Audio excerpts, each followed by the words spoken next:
네, 이번 시간에는 AWS의 지역 및 가용 영역 및 엣지 포인트에 대해 이해하실 수 있습니다.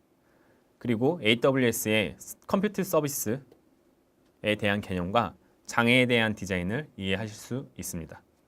그리고 AWS의 데이터베이스 서비스에 대한 종류와 이거에 대한 개념과 그리고 장애에 대한 디자인을 이해하실 수 있습니다. 네, 첫 장 AWS의 지역 및 가용 영역 및 엣지 포인트에 대해서 알아보도록 하겠습니다. 우선 첫 번째로 지역과 가용 영역에 대해서 말씀드리도록 하겠습니다. 실제로 AWS는 다양한 클라우드 서비스를 통해서 세계 각지에 제공을 하고요.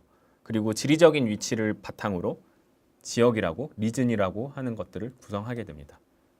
실제로 하나의 리즌은 어베일러빌리티 존이라고 하는 가용 영역이라고 또 불리우는데요.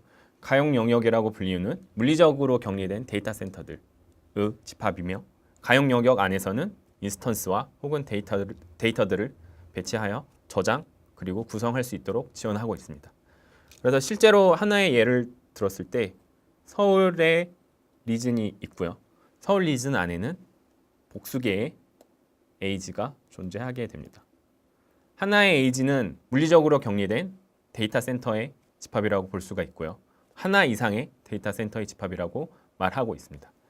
그리고 북미의 캘리포니아 지역에 있는 AWS 리즌 같은 경우는 동일하게 다수 개의 에이지들을 구성을 하고 있고요. 이것들 역시도 물리적으로 격리된 데이터 센터들의 집합이라고 말씀드릴 수 있습니다.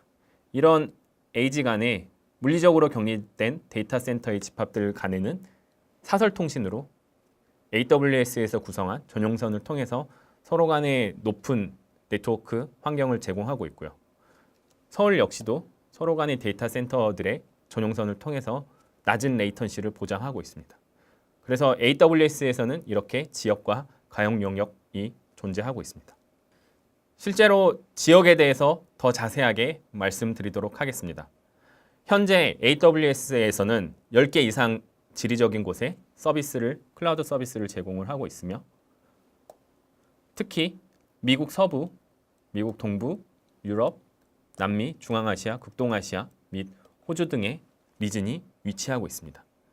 그래서 다양한 리즌들이 존재를 하고 있고요. 실제로 현재에도 추가적인 리즌이 개설이 되고 있고 발표 계획이 있습니다. 그래서 이렇게 전 세계에 걸쳐서 AWS의 클라우드 서비스가 제공되고 있다라고 말씀드릴 수 있습니다. 네, 리즌 안에 있는 가용 영역에 대해서 추가적으로 말씀드리도록 하겠습니다. 앞에서 말씀드렸던 것처럼 가용 영역은 하나의 지역 안에 속하고요. 기본적인 서비스를 구성하도록 안에서 IT 자원들을 제공하고 있습니다. 저희가 첫째 차시에서 말씀드렸던 것처럼 이아스, 파스,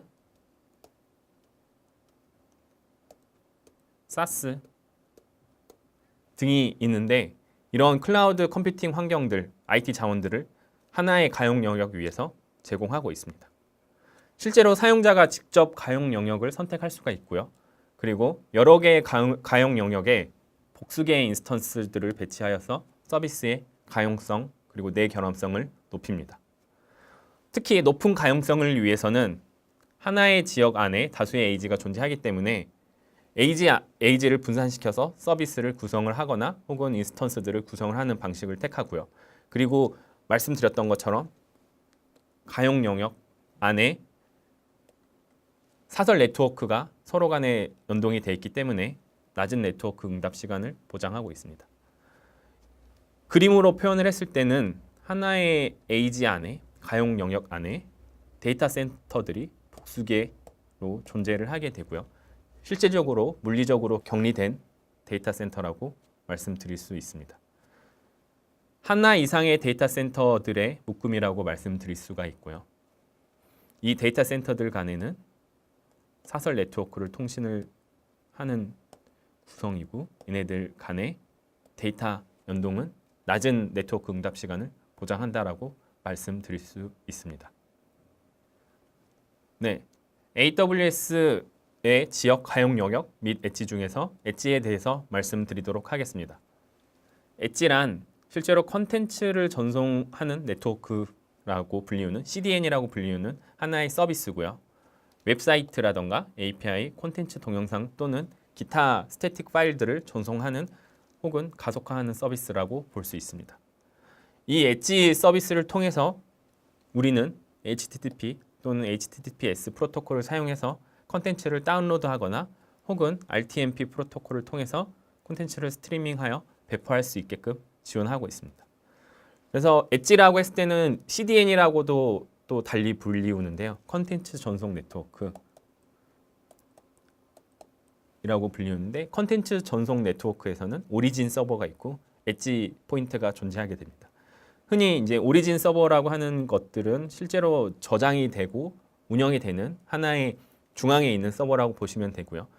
이 서버들을 전 세계적으로 배치를 할 수가 없기 때문에 각각 리전에 있는 엣지 포인트, 흔히 이미지를 캐싱을 하는 서버라고 말씀드릴 수가 있는데요. 이미지 캐싱하는 서버를 전 세계에 AWS 자원들이 있기 때문에 하나의 오리진 서버에 어떤 스태틱한 이미지라던가 파일을 올린다고 가정했을 때 엣지 포인트를 통해서 전 세계에 서비스를 할 수 있게끔 낮은 응답 속도로 제가 보유하고 있는 데이터들이나 이미지들을 전 세계에 글로벌하게 지원할 수 있게끔 엣지 포인트에 캐싱을 할 수가 있습니다. 실제로 이러한 엣지 포인트에 대한 서비스들이 AWS에서 존재하고 있습니다.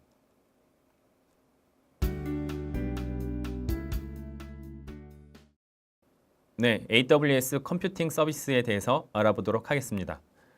AWS에서 가장 유명한 서비스가 이제 컴퓨트 서비스라고 하는 서비스고요. 흔히 EC2라고 불리는 가상 컴퓨팅 자원이라고 말씀드릴 수가 있습니다. 실제로 가상 서버를 운영한다라고 하는 것들이 가상 컴퓨팅 서버를 운영한다라고 일맥상통한 개념이고요. 그래서 어플리케이션의 요구사항에 맞게끔 다양한 컴퓨팅 서비스를 제공하고 있습니다. 예를 들면은 EC2를 할당해서 탄력적인 웹 스케일의 컴퓨팅이나 병렬 처리 작업을 가능하게 하고요. 쉽게 말씀드려서 웹 서버를 하나 구성을 한다라고 했을 때 컴퓨팅 자원, 예를 들면 CPU라던가 메모리 자원이 존재해야 되는데 그 자원들을 제공을 해주는 서비스가 EC2라고 말씀드릴 수가 있습니다. 또한 웹 서버뿐만이 아니고 병렬적인 작업을 처리할 수 있게 하는 분산이라던가 혹은 통계라던가 혹은 분석 같은 작업들을 컴퓨팅 자원을 통해서 병렬적으로 처리하게끔 AWS 지원을 해주고 있고요. 사실 소프트웨어 같은 것들은 AWS 지원하는 파스 모델도 있고 아니면 저희가 직접 설치할 수 있는 모델도 있습니다. 실제로 컴퓨팅 자원들 같은 경우는 가장 기본적인 유닛이라고 말씀드릴 수가 있는데요. 이 가장 기본적인 유닛들은 가용 영역 안에서 데이터 센터 안에서 서비스가 되고 시스템의 가장 기본적인 구성 자원이 됩니다. 흔히 저희가 가지고 있는 데스크탑이라던가 혹은 원격에 있는 서버라고 보실 수도 있고요. 이 서버들이 컴퓨팅 자원을 통해서 여러분들의 앱이라던가 웹 같은 것들을 제공할 수가 있다라고 말씀드릴 수 있습니다.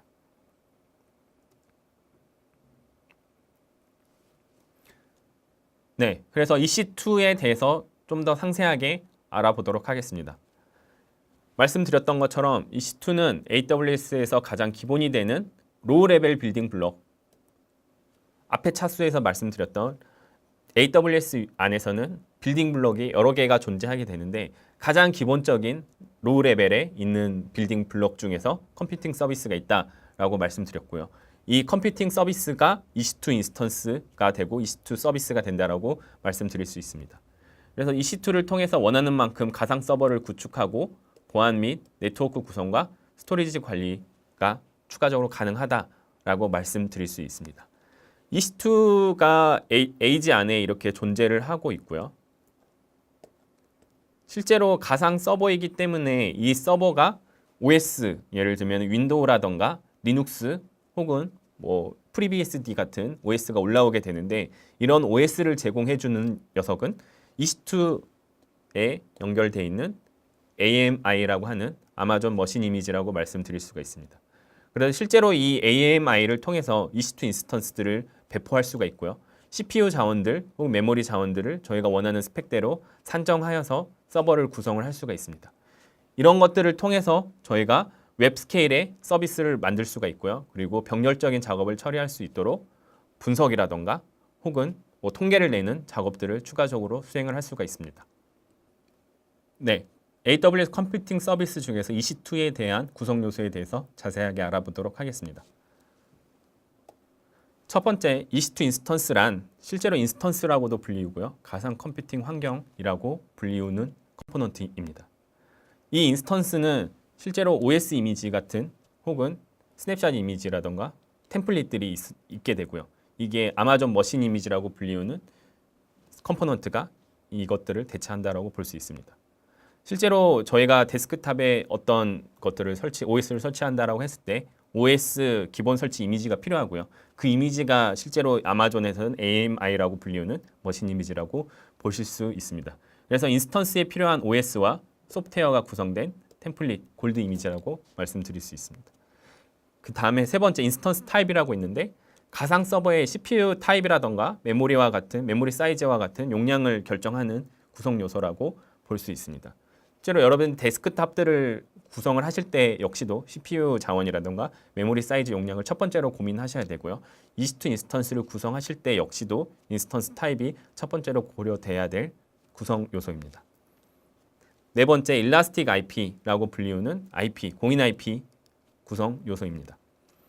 실제로 가상 컴퓨팅 환경에 할당되는 인터넷과 통신할 수 있게 만드는 고정 공인 IP라고 볼 수 있고요.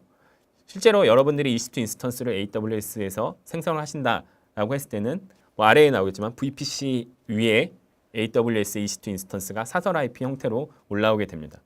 이 사설 IP를 가지고 인터넷 통신을 할 수 없기 때문에 고정 공인 IP를 할당을 추가적으로 해주셔야 되고요. 이게 일라스틱 IP라고 보실 수 있습니다.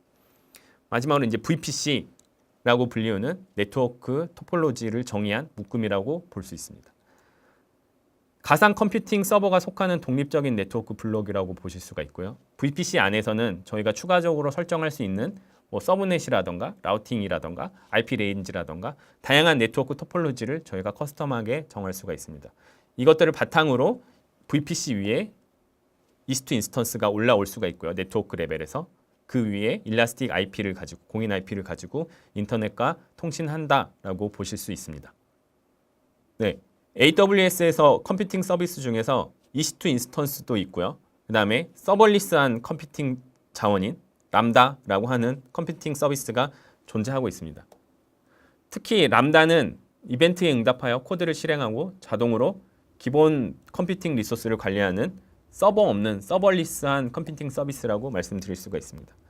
실제로 여러분들이 컴퓨팅 자원을 할당을 받는다라고 했을 때는 이제 CPU 자원과 뭐 메모리 자원들을 받는 거고요. 그 안에 실제로는 뭐 데이터 디스크도 있고 뭐 IP도 존재하게 되고 여러 가지 앞에서 말씀드렸던 구성 요소가 같이 존재를 해야 됩니다.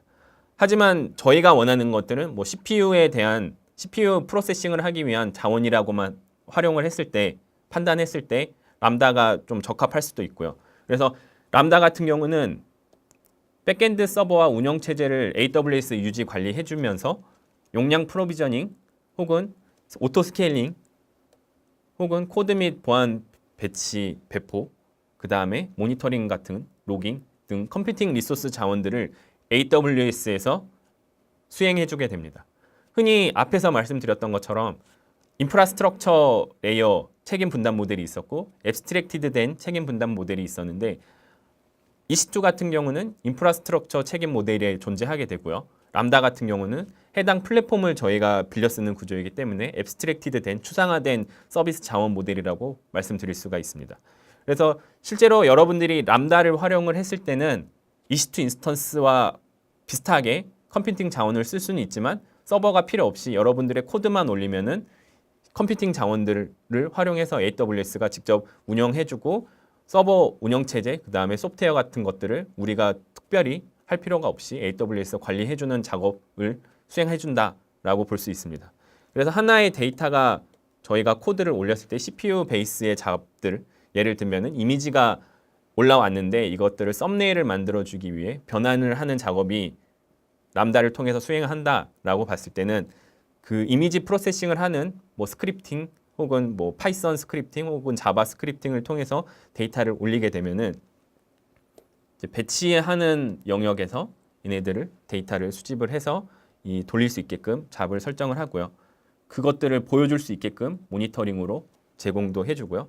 그 다음에 실제로 이 작업들이 실시간으로 일어나는 CPU 작업이다 보니 얘네들을 이쪽 배치 레이어에서 작업하는 데이터들이 실제로 지금 속도가 어느 정도 나는지를 모니터링 한 다음에 만약에 더 시간이 오래 걸리겠다라고 가정했을 때는 배치 레이어에 리소스를 더 투입을 해서 여러분들의 쿼리가 빨리 끝날 수 있게끔 지원을 해주는 레이어가 존재하게 됩니다. 그래서 이렇게 플랫폼 레벨에서 AWS에서 컴퓨팅 서비스 역시도 람다를 통해서 제공을 하고 있습니다. 실제로 장애에 대한 디자인을 컴퓨팅 서비스에서도 여러분들이 수행을 하셔야 되는데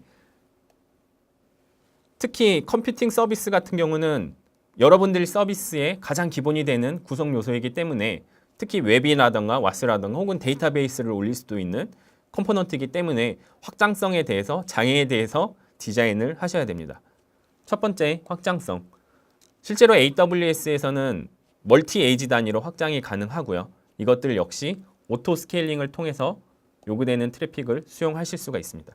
그래서 에이지 단위로 확장을 할 수 있게끔 서비스를 설계하시고요. 인스턴스들을 배치하시고요. 오토 스케일링 그룹을 통해서 요구되는 트래픽을 수용할 수 있게끔 설정을 하시면 좋을 것 같습니다. 그 다음에 모니터링 및 운영 관리. 실제로 API라던가 대시보드를 통해서 AWS에서 컴퓨팅 서비스에 대한 것들을 운영할 수 있게끔 제공해주고 있고요. 그래서 이런 API란 대시보드를 통해서 여러분들이 장애에 대응하게 관리할 수 있도록 모니터링 페이지를 활용하셔야 됩니다. 이중화.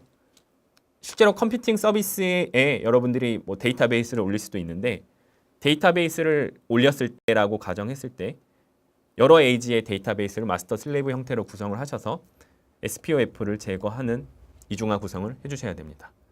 또한 뭐 웹서버라던가 와스 서버 역시도 여러 에이지에 구성해서 이중화 구성을 하셔야지 하나의 서비스가 장애가 났을 때 서비스로 직결되지 않도록 컴포넌트들을 구성하셔야 됩니다. 그다음에 페일오버. 예를 들면은 서버가 장애가 났을 때 이 서버에 보유하고 있는 IP라던가 디스크를 별도로 AWS에서 관리를 할 수가 있습니다. 유연하게 디스크를 어태치하고 디태치할 수가 있고요. 일라스틱 IP, 공인 IP 역시도 유연하게 디태치하고 어태치할 수가 있습니다. 그래서 별도로 관리하고 있는 컴포넌트들을 소결합을 시켜서 정상적인 상태의 서버에 데이터 혹은 IP를 줄 수 있게끔 제공하셔야 됩니다. 이렇게 컴퓨팅 서버에서도 장애에 대한 디자인을 여러분들이 구성하셔야지 전체적인 서비스의 장애에 대해서 여러분들이 회피하실 수 있다라고 말씀드릴 수 있습니다.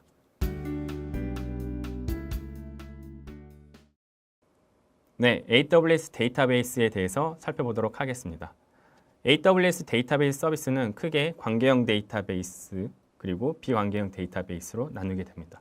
이 두 데이터베이스 특징뿐만이 아니고 AWS에서는 데이터베이스들을 용량에 맞게 혹은 성능에 맞게 재조정 가능하고요. 그리고 AWS에서 추상적인 레이어에서 제공을 해주는 책임 분담 모델에 따라서 패치라던가 백업이라던가 확장으로부터 AWS가 저희한테 많은 기능을 제공을 해주게 됩니다.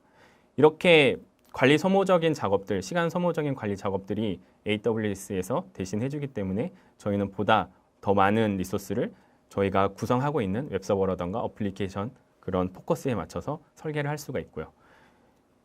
실제로 관계형 데이터베이스 같은 경우는 이제 RDS라고 불리우는데 이제 여러분들이 페타바이트 규모의 서비스를 설계하신다고 했을 때 고객 정보라던가 상품 관리 같은 정형화된 데이터들, 예를 들면 스트럭처가 짜져 있는 데이터들을 저장을 할 수 있는 데이터베이스가 RDS, 관계형 데이터베이스라고 말씀드릴 수가 있고요. 여기에는 저희가 엔진 같은 경우를 MySQL 혹은 MS SQL 혹은 오라클 등 뭐 포스트그레도 있고요. 마리아DB도 포함이 되고요. 저희가 원하는 데이터베이스 엔진에 맞게끔 관계형 데이터베이스를 구성하고 관리할 수가 있습니다. 그리고 비관계형 데이터베이스 같은 경우는 AWS에서 자체로 구축한 다이나모 DB를 활용할 수가 있습니다. 다이나모 DB 같은 경우는 뭐 키밸류 방식의 데이터 저장소고요. 그래서 여러분들이 실제로 고객 정보나 혹은 상품 정보 같은 정형 데이터가 아닌 비정형 데이터들을 다이나모DB에 저장을 시킬 수가 있습니다. 그래서 관계형 데이터베이스 RDS에 대해서 좀 더 상세하게 알아보도록 하겠습니다. 실제로 관계형 데이터베이스 같은 경우는 키 값에 의해서 서로 관련된 테이블로 구성하는 가장 일반적인 유형의 데이터베이스고요. 실제로 하나의 테이블과 관계는 하나의 엔티티 타입, 예를 들면 고객 정보나 제품과 같은 것을 대표하게 됩니다. 실제로 스트럭처가 스키마가 짜져 있는 형태고요. 그래서 효율적이고 정확하게 운영되기 위해서는 실제로 AWS뿐만이 아니고 기본적인 관계형 데이터베이스가 여기서 보시는 ACID의 트랜잭션의 특징을 가지고 있습니다. 데이터는 항상 일관돼야 되고요. 지속 가능해야 되고요. 원자성이 있어야 되고요. 고립성이 있어야 됩니다. 이런 것들에 대한 특징을 지켜주고 이 위에서 MySQL이라던가 다양한 데이터베이스 엔진들을 제공해 주는 게 RDS라고 하는 AWS의 관계형 데이터베이스 서비스입니다. 네, AWS에서 비관계형 데이터베이스인 다이나모DB에 대해서도 알아보도록 하겠습니다. 다이나모DB는 이제 NoSQL 기반의 데이터베이스고요. NoSQL은 스키마가 존재하지 않고 여러분들이 저장하고 싶은 값들을 무제한으로 저장할 수 있는 데이터베이스라고 볼 수 있습니다.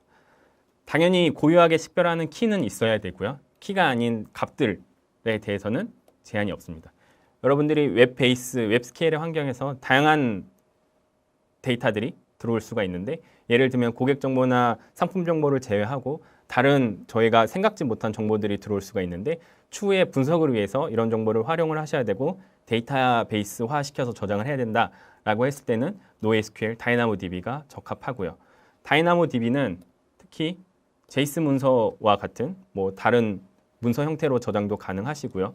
그리고 정형 또는 반정형 데이터를 함께 관리하고 저장할 수가 있습니다. 그리고 또한 NoSQL은 이제 베이스의 다이나모DB 역시도 베이스의 특징을 갖고 있습니다. 항상 가능해야 되고요. 그다음에 상태는 소프트해야 되고요. 그리고 일관성은 당연히 보장해야 되는데 그에 반면에 앞에서 말씀드린 ACID에 비해서는 일관성에 대해서 조금 더 느슨하게 가져가도 된다라고 하는 이런 베이스의 특징을 가지고 있습니다. 네, 데이터베이스 장애에 대한 디자인에 대해서 알아보도록 하겠습니다. 실제로 데이터베이스 역시도 장애에 취약할 수가 있고 이 데이터베이스가 장애가 났을 때 서비스의 장애로 직결되는 일이 자주 일어납니다. 하지만 여러분들이 이러한 확장성이라든가 백업 운영 정책, 이중화, 페일오버 같은 걸 고려하셨을 때 추후의 장애에 대해서 여러분들이 대응하실 수가 있고요. 첫 번째로 확장성에 대해서 말씀드리도록 하겠습니다. 실제로 AWS 위에서는 에이지 단위로, 그러니까 IDC 데이터 센터 단위로 확장이 데이터베이스가 가능합니다. 그래서 여러분들이 다른 에이지로, 다른 데이터 센터로 두 번째 세컨더리 혹은 슬레이브 구성이 가능하시고요. 그래서 한쪽에서 장애가 발생했을 때 다른 쪽, 물리적으로 다른 지역에서 서비스가 가능하도록 어플리케이션 단에서 구성하실 수 있습니다. 백업 및 운영 관리.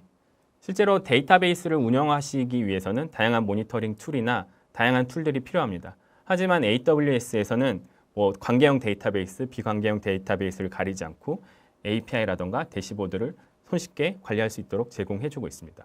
이거를 통해서 추후에 여러분들이 발생할 장애 요인들을 제거하실 수가 있고요. 그리고 모니터링을 통해서 여러분들이 효과적으로 운영을 가능할 수 있도록 AWS 제공하고 있습니다. 그다음에 이중화 구성. 앞에서 말씀드린 확장성과 일맥상통하는 이야기인데요. 여러 에이지의 데이터베이스를 구성해서 SPOF, 단일 요소의 장애를 제거하는 이중화 구성을 하셔야 됩니다. 마스터 슬레이브 구조라던가 혹은 다른 이제 이중화된 구성으로 여러분들이 데이터베이스를 장애에 대해서 탄탄하게 가져가실 수가 있습니다. 그다음에 페일오버. 실제로 AWS에서 데이터베이스가 장애가 발생하더라도 데이터의 저장소가 AWS 백단에서 소결합으로 저장이 되고 있어서 여러분들이 하나의 데이터베이스가 장애가 난다고 가정했을 때 해당 데이터베이스에 소결합이 되어 있는 시스템을 통해서 대체로 다른 곳에서 작동이 가능하게 됩니다. 예를 들면은 데이터베이스 혹은 그러니까 관계형 데이터베이스는 특히 이제 마스터와 슬레이브 간에 로그를 싱크를 맞추거나 데이터를 싱크 맞추는 작업을 AWS 내부 사설 네트워크로 해주고 있고요. 그 다음에 다이나모DB 같은 경우는 특정 데이터셋을 보관하는 소결합된 저장소를 통해서 데이터를 보관하고 있기 때문에 여러분들이 데이터 손실이라던가 혹은 데이터 손실이 데이터베이스에 장애가 발생하더라도 대체로 작동할 수 있게끔 페일오버 기능을 제공해주고 있습니다. 이렇게 네 가지의 특성을 가지고 데이터베이스를 설계를 하셔야지 추후에 장애에 대한 디자인을 대응하실 수 있다라고 말씀드릴 수 있습니다.